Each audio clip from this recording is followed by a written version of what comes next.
दोस्तों, वेश्या या सेक्स वर्कर का नाम सुनकर हम लोग उससे घिंद करने लगते हैं और हम लोग ये कहते हैं कि काश ये लोग इस दुनिया में होते ही नहीं। लेकिन दोस्तों, आपको एक सच्चाई से आज आगाह करवाने वाले हैं कि कोई भी जानबूझकर सेक्स वर्कर या वेश्या नहीं बनता। जी हाँ दोस्तों, हर लड़की कोई जानबूझकर या फिर अपने शौक के चलते वेश्या नहीं बनती। कईयों के साथ ऐसी मजबूरियां जुड़ी होती हैं जिनके बारे में अगर आप जान लें तो आप खुद उनसे लगाव रखने लग जाएं या फिर उन पर तरस खाएं कि काश इनके साथ ऐसा ना हुआ होता तो एक लड़की की जिंदगी इस तरह बर्बाद ना होती। कोई भी जानबूझकर अपना जिस्म बेचने पर नहीं आता, बल्कि मजबूरियां उसे ऐसा बना देती हैं। कई बार मजबूरियां होती हैं तो कई बार धोखे। और आज ऐसी ही एक कहानी हम आपके लिए लेकर आए हैं, एक सेक्स वर्कर की सच्ची कहानी, जिसके बारे में आपने सुना तो जरूर होगा। ये कहानी है गंगूबाई काठियावाड़ी की, जिस पर हाल ही में कुछ दिनों पहले एक मूवी भी बनाई गई थी। तो चलिए दोस्तों, बिना वक्त जाया किए शुरू करते हैं हम आज की वीडियो। दोस्तों, कहते हैं कि हौसले भी किसी हकीम से कम नहीं होते, क्योंकि दोस्तों हौसला ही ऐसी चीज होती है जो हर तकलीफ में दवा का काम करती है।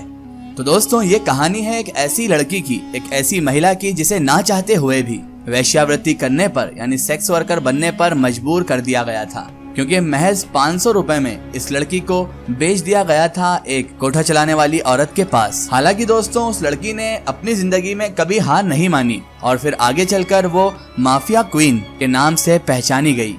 जी हाँ दोस्तों, हम बात कर रहे हैं गंगूबाई काठियावाड़ी की, जिन पर बॉलीवुड में एक मूवी भी बनाई गई है।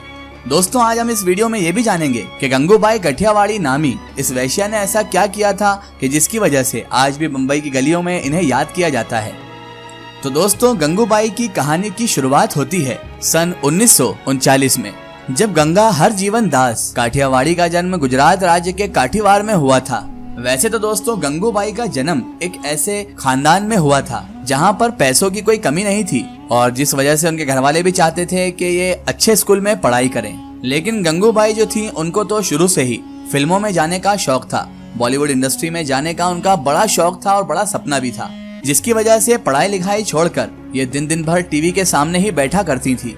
और इसी तरह से दोस्तों फिर समय बीतता गया और जब गंगूबाई करीब 16 साल की हुई, जब उनके पिता के अकाउंट का काम करने के लिए नवनीत लाल नाम का एक लड़का आया, जो कि गुजरात आने से पहले मुंबई में रहा करता था।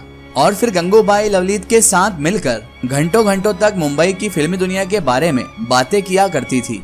और अब गंगूबाई को ऐसा लगने लगा था जैसे उनके सपनों को अब पंख लगने लगे हैं। हालांकि फिर इन दोनों में गहरी दोस्ती होने लगी और ये दोस्ती कब प्यार में बदल गई पता ही ना चला।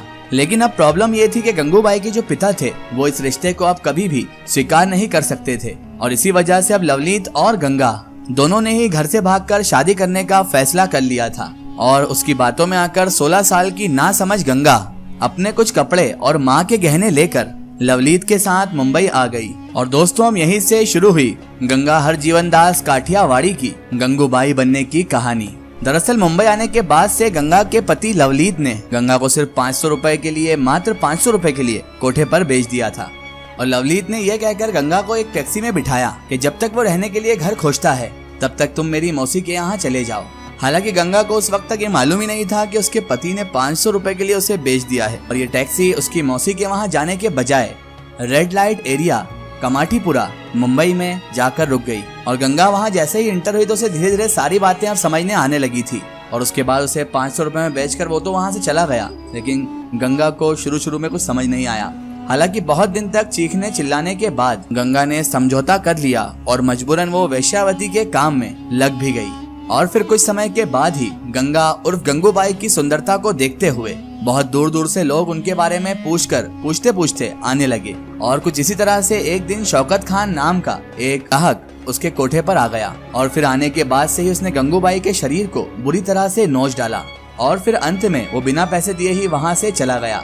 हालांकि इस बार गंगूबाई चुप रही, लेकिन जब एक बार दोबारा फिर से शौकत खान गंगूबाई के पास आया और जानवरों की तरह गंगूबाई के साथ व्यवहार किया। और इस बार तो कंडीशन कुछ ऐसी हो गई कि गंगूबाई को हाथों हाथ हॉस्पिटल में एडमिट करना पड़ा था। हालांकि इन जख्मों ने गंगूबाई को खामोश करने की बजाय और साहस दे दिया और फिर उन्होंने विरोध करने का फैसला भी ले लिया। और फिर गंगूबाई ने ये भी ठान लिया कि शौकत खान को अब वो सबक सिखाकर रहेगी। हालांकि जब शौकत के बारे में गंगूबाई ने पता लगाने की कोशिश की तो फिर ये पता चला कि शौकत खान उस समय के जाने माने डॉन करीम लाला का आदमी था और इसी वजह से वो किसी के साथ भी जोर जबरदस्ती कर दिया करता था।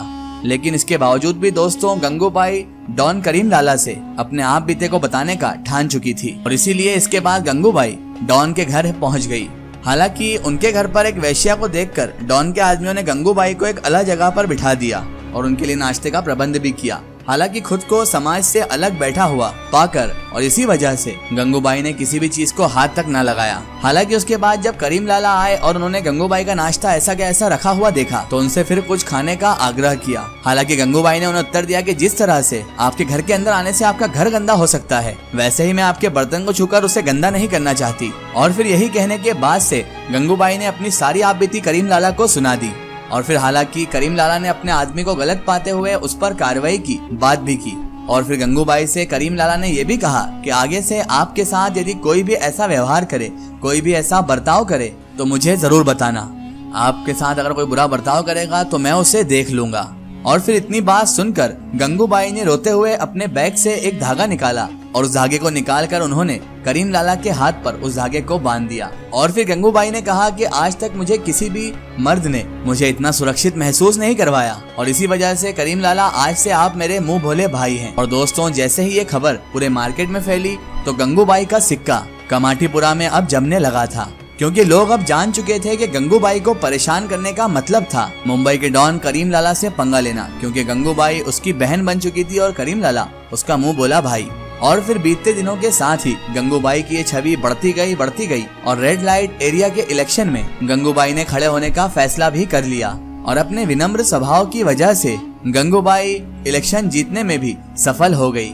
हालांकि इलेक्शन जीतने के बाद भी गंगूबाई ने कभी भी अपनी ताकत का, अपनी पावर का गलत प्रयोग नहीं किया। किसी को अपनी ताकत के चलते नहीं सताया, ना ही किसी को अपनी ताकत की वजह से कभी भी परेशान किया। और उन्होंने फिर रेड लाइट एरिया में काम करने वाले सेक्स वर्कर्स के हित के लिए भी काफी सारी लड़ाइयां भी लड़ी। और एक बार तो दोस्तों, मुंबई के आजाद मैदान में सेक्स वर्कर के हित में गंगूबाई ने ऐसा भाषण दिया था जिसे सुनकर सबके रोंगटे खड़े हो गए थे। दरअसल अगर डिस्क्राइब में बात करें, संक्षिप्त में बात करें तो गंगूबाई ने उस वक्त ये कहा था कि अगर कमाटीपुरा की औरतें नहीं होंगी तो फिर मुंबई की सड़कें औरतों के लिए बिल्कुल भी सुरक्षित नहीं है, क्योंकि मर्दों का वैश्यापन तो कमाटीपुरा की औरतें ही झेलती हैं, जिनको फिर उन्हीं औरतों को ये समाज नीची नजरों से देखता है। और दोस्तों, गंगूबाई ने अपने रहते हुए कोठे पर किसी भी लड़की के साथ जबरदस्ती नहीं होने दी, क्योंकि जो भी वहाँ पर अपनी मर्जी से रहना चाहता था वो वहीं रहता और अब कोई भी किसी लड़की के साथ जबरदस्ती नहीं कर पाता था। और दोस्तों, कहा तो ये भी जाता है कि रेड लाइट एरिया में रहने वाली जो वैश्या थी वो गंगूबाई की फोटो तक अपने कमरे में लगाती है।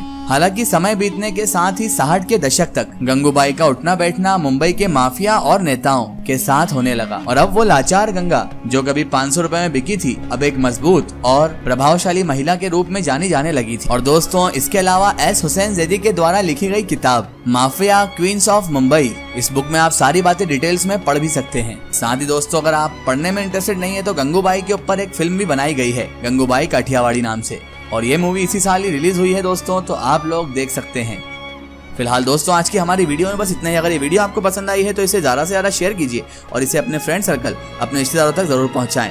इसी तरह की इन्फॉर्मेटिव और हिस्टोरिकल वीडियो के लिए हमारे चैनल को सब्सक्राइब कीजिए और पास में दिए गए घंटी के आइकन को जरूर दबाएं ताकि हमारी आने वाली हर नई वीडियो की नोटिफिकेशन आप तक पहुंचती रहे।